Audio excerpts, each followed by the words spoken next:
With the Nokia Lumia 1520, Nokia and Microsoft have embraced the trend of the supersized screen. I'm Jessica Dalcourt for CNET, and this is your first look. Now, this phone is notable for two reasons. One is the extra large size, and the other is that it is the first Windows phone to use a quad-core processor. But more on that later, because first I want to talk about the design. The 1520 has a unibody design that is nice and sleek. There's a nice little border around the screen, so it's not gappy at all. One thing you will notice is that there are two doors that you have to open with a SIM card key. The bottom one is for the nano SIM, and the top one is for a micro SD card slot, and that will take up to 64 gigabytes in external storage. Now, how comfortable you find the phone to hold and use and even carry around with you is really going to depend on a lot of things, like the size of your hands, the size of your pockets, and the size of whatever else you're carrying it in. The phone did fit well into my hand when I was just holding it, but it's a lot harder for me to use for one-handed operation. It was very awkward, and I noticed that I had to stretch my thumb around a lot in order to reach it. It was also really hard for me to reach other areas on the screen. So this is definitely a phone that you're going to want to use with two hands unless you have very large mitts. It also did not fit very well into my pockets, but I did find that it fit into the cell phone pocket of my purse. The screen itself is a very large 6 inches. Believe it or not, that puts it sort of in the middle of the field. Larger than some, but definitely not the biggest phablet that you're going to find around. It's got a 1080p HD resolution, also has Nokia's clear black display filter, so that means it's going to be a little bit easier to read outside in broad daylight. There's some automatic settings you can put on that will change the brightness when you go outdoors and when you come back in.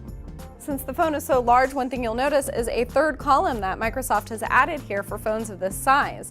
Live tiles will still only stretch 2 column widths wide, not the full area, but you have a lot more room to play with. You can see many more icons on this large screen than you can on any of the smaller screen phones. The 1520 is running Windows Phone 8 Update 3 right out of the box. It's got a lot of apps for you preloaded, including Nokia apps, AT&T apps, and a couple others besides. Now, one of the phone's claims to fame is the 20 megapixel camera on here. This does use the PureView technology.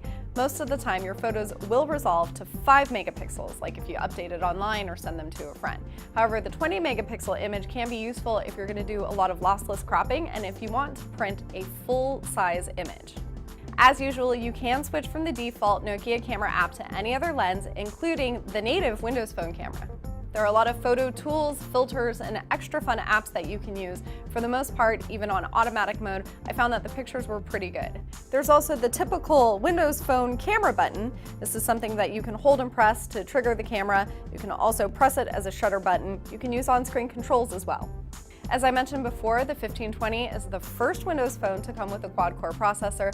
You're looking at a 2.2 gigahertz Qualcomm Snapdragon 800 chipset. Other specs include LTE and NFC, of course. The pricing is pretty reasonable for a phone of this size, $200 on AT&T with a new 2-year service agreement. Overall, I really like the phone's design. I think it's light and slim and attractive. I especially like this red color. I think it's pretty easy to handle too. The specs are top-notch. It doesn't have every single whistle and bell that you're going to find on some of the other advanced Android phones, but if you don't need all of these, then I can recommend this device. This is the Nokia Lumia 1520. I'm Jessica Dalcourt for CNET. You can check out my full review at cnet.com.